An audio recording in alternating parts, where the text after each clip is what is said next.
What is good, guys? It is your boy Asafumas back with another video. Finally, today I am doing the too early Jujutsu Kaisen Curse Class tier list. Yes, I am doing a too early tier list, a preseason tier list. Let's just say that. So I want to keep this as a continuous thing on the channel. So for every update or every patch where they nerf or buff characters, I can just update this tier list as we go. I want to continue this. So if you think this is a good idea, comment down below. Should I keep going? Should I stop right here? But anyways, guys, before I start this tier list, because I know how some people get in this community, this tier list is based off my opinion on what I've seen, what I've read on these characters, because there is a lot of information on these characters that you can look at. There's scans that have been translated. Shout out to Shonen Games. There's a lot of source material you could go off of for these, and there's also gameplay on the official game's Twitter. So yeah, this is what I went off the film room. I know I haven't touched the controller for this game yet, but I just want to kind of make this video based off what I've seen and what I read and what I think is going to be really good in the game. But with that being said, let's go ahead and get right into it. And of course, we got to start off with my boy Yuji. Now, Yuji is probably going to be the most beginner-friendly character in the entire game. The dude has the speed, he has crazy damage, Black Flash is crazy. Yuji all around is crazy. He doesn't have range, or he doesn't have like crazy range, but the dude's damage, speed, and him being just super beginner-friendly, like he's going to be a problem. He's going to be a problem. And that's why I kind of want to put Yuji in S. I am going to put him in S, because like, dude, the damage, when I was watching the film on this guy, the damage he was doing is actually crazy. Black Flash does hella damage. And then on top of that, he has the speed and he has nice combos. He has really nice combos. This game is kind of slow paced, and for this guy to be fighting that fast, I kind of like what I was seeing out of Yuji. So of course I had to put him in S. The damage really bumps him up to that S, because he's really an A tier, but the damage is crazy. So I put him up in S. With the next character, I do have Megami. Now, Megami does have Chimera Shadow Garden, but that does not save this character. Now, this character right here is a very, very team-friendly character. Him being able to summon the Shikigami, I mean, that's his whole kit. It's pretty dope. He'll get you out of a lot of situations, a lot of bad situations, especially if you're getting beat up. But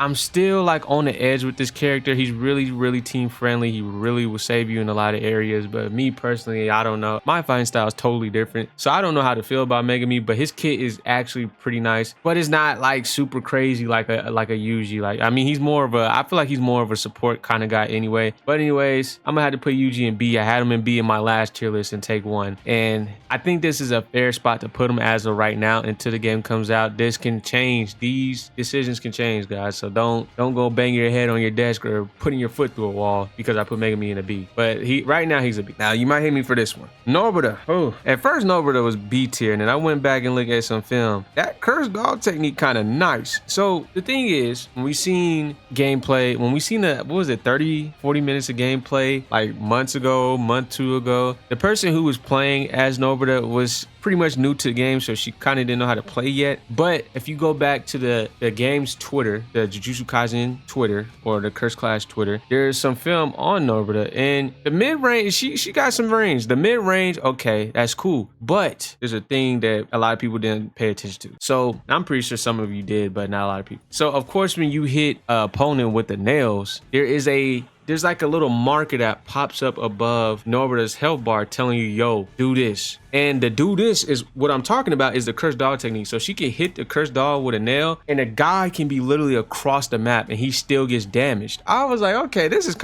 is kind of fire. For her to be able to do that, hit him with a nail and the dude can just run off. I don't know how long the nail stays on, but I can tell you this, if someone is getting ass blasted and then you hit them with the nail and they run off, and then them and their teammate are jumping your teammate, you can let off the cursed dog technique, and then bada bing, bada bang, they don't even see it coming. So Nobita's kit for me is definitely an A tier. Decent damage, not anything too crazy, but I think it's really the hacks that she has with that kit of hers that makes her an A. So right now we have UG S, Nobita A. You guys are really gonna hit me for Megami.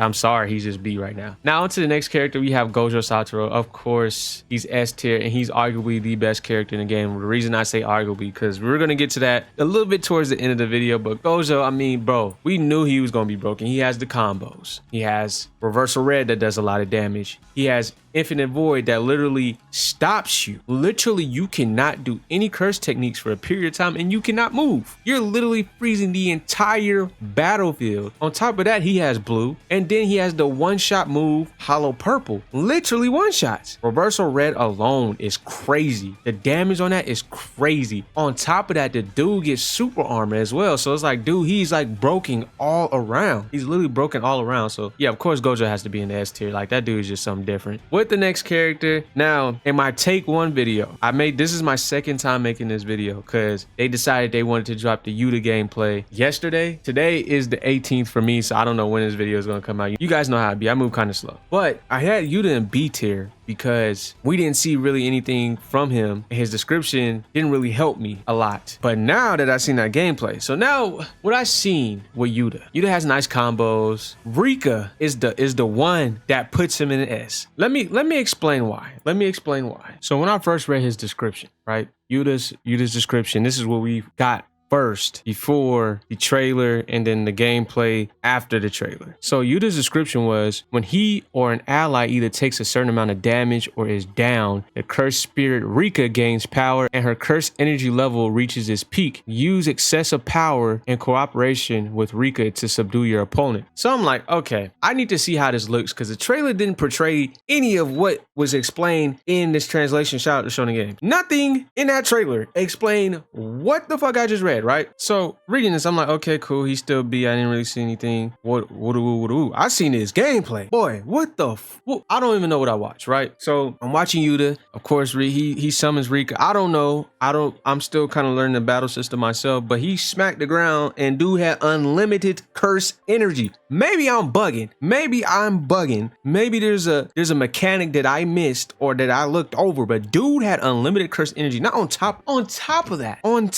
that, I started to see what it meant when Rika gets more powerful over time. The damage him and Rika were doing, like, they don't just attack at the same time. No, it's like he attacks, she jumps behind him. It's like a whole like combo, like a tag team combo, but Rika's fighting, like it's ridiculous. So it's really 3-on-2 at that point. And I'm like, dude, what? On top of that, I went and looked at the gameplay. Yuta has a counter move. What is going on? He has a counter. So I seen they put Ghetto on the map, and I guess somebody pressed the button just to shoot out an ability for from Ghetto, right? The dude countered it and knocked Ghetto damn near across the map. I'm like, okay, bro. All right. So the B tier, this dude is no longer B tier. If there was a super S tier, I would put him in it. I would literally put this dude in it. Yuta is S. It is ridiculous how overpowered. Not even overpowered. It's just ridiculous how his kid is. It's really crazy. You got a counter. You have Rika, and then if I'm not bugging, you have some kind of ability that gives you unlimited curse energy. Maybe I'm losing it. Maybe that's when you fill up your entire meter and you don't do anything and you're trying to let off an ultimate. Then that's probably what that is. But if it's ultimate, I can't even get the words out. If he has unlimited curse energy for a period of time, dude, I don't know what to think. But the damage over time that builds with Rika is actually crazy. Like, he does crazy damage when that build. That meter, there's a meter on the side of his health bar that was building up, and I think that's that Rika meter. Oh my god, that was crazy. I'm gonna get off Yuta. I'm gonna get off Yuta because I feel like I'm fanboying a little bit. Anyways, all right, guys. So we're on Nanami. Nanami is my favorite character in all of Jujutsu Kaisen. All of Jujutsu Kaisen. My favorite character in that show, in that series. Dude, my issue with him is they didn't really show. They're not trying to show too much, and I understand that. Of course, if you perfectly time your attacks, you do hella damage, and when you do a lot of damage, you do some damage and you knock them back a lot, like really far. You really do. But I still didn't see enough for me to just I couldn't advocate for Nanami, man. I really couldn't. I really could not advocate for Nanami. So for now, he is a C tier until I can get my hands on the game, because I really don't know how to feel about Nanami. Like,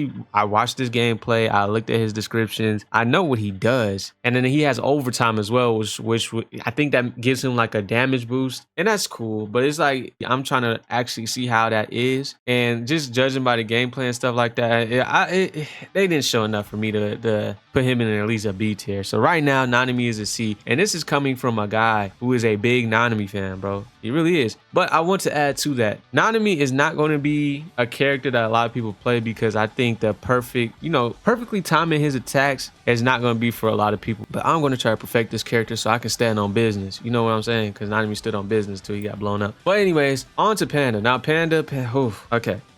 Panda's not He's not, in my opinion, he's not that good. He's not that good. And you know what? I'm gonna go ahead and tell you where I'm putting him. I'm gonna put him in C. And the only reason I'm putting him in C is because of Gorilla Mode. That right there literally saves the entire character. I just don't see the hype with Panda. Maybe that'll change, but Gorilla Mode is the only thing I'm looking forward to with him. That's literally it. That's literally it. Like his combos, I wasn't feeling it. His signature techniques, I wasn't feeling it. That's just me though. That's just me. You guys might feel differently, but I wasn't really showing anything. They really didn't show too much of Panda anyway. So yeah, he's going to stay in the C tier for now. And in my first take video, he was in the C tier anyway. So on to Inumaki.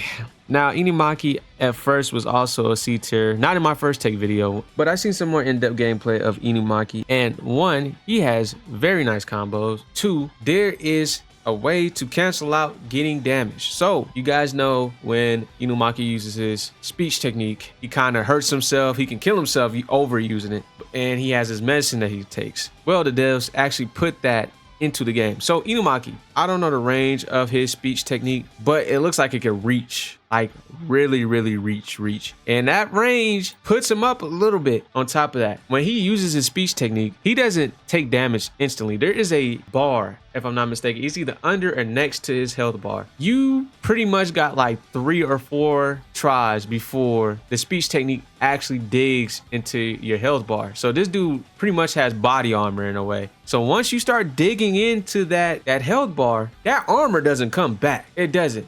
But the counter to that is you get 2 healing potions. So if you spam it all the way down to like 25-30% of your health, then you can heal yourself, but you only can do it 2 times. Once those 2 times are up, you got to sacrifice yourself pretty much. But if you play your cards right, Inumaki can definitely be a top tier character.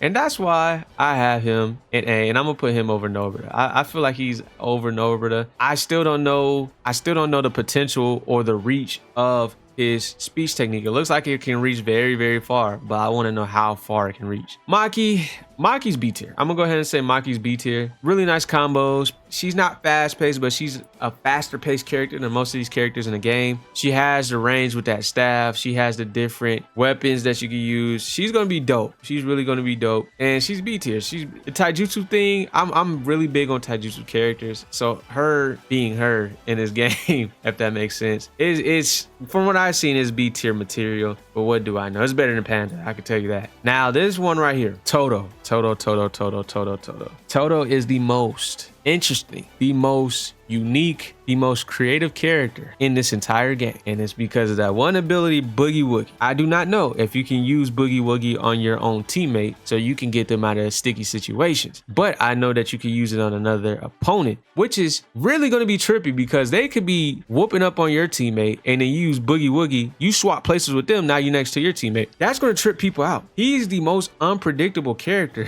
on this game. The crazy thing about Toto is he does crazy damage. I don't know why they kind of made him slow, and that's what kind of knocks him down to the A tier. I mean, they made him so slow. I don't know, but the damage, he knocks people. When he knocks you back, when he uses that lariat clothesline, oh my, he knocks you far. But the Boogie Woogie is definitely going to be like one of the it's going to be the biggest game changer in this game. And I'm gonna put him in A for now because I don't like how they did his speed. It's just really, I just didn't like that. But that's just me. On to the next character or characters. Iso and Kechizu, D tier. I seen the gameplay. They don't stick out to me at all. There is a reason that there are 2 characters and 1 character. They're not that good. If somebody can be S tier with these 2, you guys deserve $20. You deserve $20 because there's no way, there is no shot that you're gonna convince me that they're anything higher than a D. You lucky I don't have an F on here. But anyways, they're D tier. I don't have anything to explain. I seen the gameplay, I seen the descriptions. It's nothing crazy. On to the next character, we have Mahito. Mahito is an issue. Mahito has range. He can summon transfigured humans, like a little, if you see the gameplay, if you've seen the gameplay, he can summon a little transfigured human, and it could be him and that motherfucker on the map fighting you. So it's pretty much 3v2. On top of that, the dude can change his body into different weapons and all kinds of stuff like that. He can also stretch his arms super far. Like, it's ridiculous how fucking all around good this character is. And I'm gonna have to put him in the S tier. He's definitely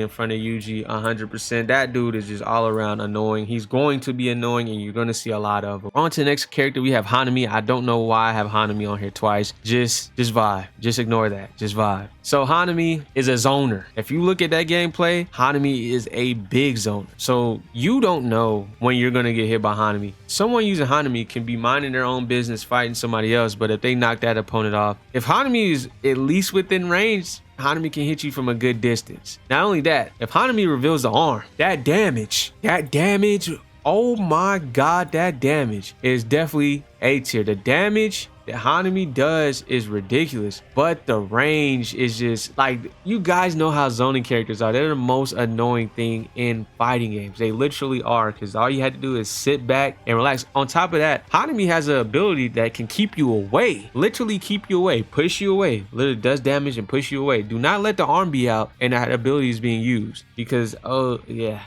I don't even want to think about what Hanami would do. It's just really annoying. But anyways, we're gonna move on to the next character, and this is the dark horse of the game right here. Jogo is probably the most, I feel like he's being very underrated in this game. Jogo to me has probably the most dangerous kit in this game. His kit is just insane. If you've seen the gameplays that they post, I think they post like 2 or 3 gameplays of this dude. This dude is just ridiculous. Not only that, he has his domain expansion. His domain expansion, Coffin of the Iron Mountain, literally buffs him in a way. So if this dude hits you with any kind of fire attack, you do take fire damage over time, and you take double the damage. It's like, bro, the dude is just like literally all around good. So that's why, me personally, this is my dark horse, and he's gonna go in the S tier. I feel like he's in front of Yuji, because I mean the range. Yuji doesn't have range, but Yuji is like, his damage is ridiculous. Everybody's damage up here is actually fucking insane. Like, the stuff they can pull off, this is why they're S tier, because their damage, they're all around just good. They're literally all around just good. But on to the next character. Ignore Hanami. Hanami is not even supposed to be here. Just ignore that second Hanami. So with the next character, ignore this Hanami profile picture. Ignore this Hanami picture. I don't know why I put Hanami twice, like I said. But Ghetto is the next one. I'm gonna have to put B tier. So as of January 18th, this is when I recorded this video. If they drop a gameplay video on Ghetto and this video drops after that, I'm sorry, but I have, at this point in time, as of January 18th at 6:45 p.m. Eastern time, I did not see anything crazy just yet with Ghetto, because they really didn't show nothing in the trailer, and his description is not really that crazy either. Shout out to Shonen Games again, because I'm about to read it. Ghetto, in addition to mid-range attacks using cursed spirits, he can also fight at close range with melee attacks. He is an all-arounder that can wipe out large areas depending on the cursed spirit used. That sounds crazy, but I didn't see it. That's the problem. That's literally the problem. I didn't see it. Screenshotter is not real. That's literally why I have him in B. So right now, Ghetto is going to be in B for now, and we're going to stick with that as of January 18th. I had to keep saying the date because I don't want to, like, oh my god, you didn't see the Ghetto. Y'all don't want people tweaking out on me, you know? So I had to make that be known. And with the last character, I said Gojo was arguably the best character on the game, right? The more I sit here and think about it, the more I say Sukuna is the best character in Jujutsu Kaisen Cursed Class. Based off the film I seen, the dude can heal himself. He has Malevolent Shrine, which does crazy damage, and domain expansions take up a big area on the map, and I'm pretty sure his is going to take up a big area up on the map too as well. Not only that, if I'm not mistaken, I think there's going to be 1v1 in free fall modes. The dude literally cares about himself. Even if you have Sukuna on a team, he's not team friendly at all. He's literally not team friendly, because if you use Sukuna on a team, you can kill your own teammate. Friendly fire, straight up can kill your own teammate. Any ability, any attack ability that you use with Sukuna can damage your own teammate. That's Sukuna. That's literally him. He does not care about anybody else but himself, from what I see. Sukuna can heal himself, Fuga, Malevolent Shrine, and he has a knockback ability that does crazy damage and knocks literally everybody back, including the teammate as well. The dude is all around fire. This is the one. This is the best character in the game from what I've seen. So with that being said, here is my take 2 on the too early Jujutsu Kaisen Cursed Clash tier list. I'm going to let you guys decide if we continue this tier list thing in the future, like after updates, patches, buffs, nerfs, whatever the case may be, DLC drops, all of that. I feel like we should continue this, but I want to see what you guys say in the comment section down below. So if you guys enjoyed this video, make sure to leave a like for your boy, subscribe if you're new, and if you guys want to chime in, you know, with your opinions and maybe rework my tier list, go ahead. I'm willing to hear or read what you guys have to say. So as you can see, this is my S tier, my A tier, my B tier, my C tier, my D tier. This can definitely change in the future, so let's just see what happens. That being said, guys, I don't know if this is going to be my last video until the game drops, but if it is, I see you guys February 2nd.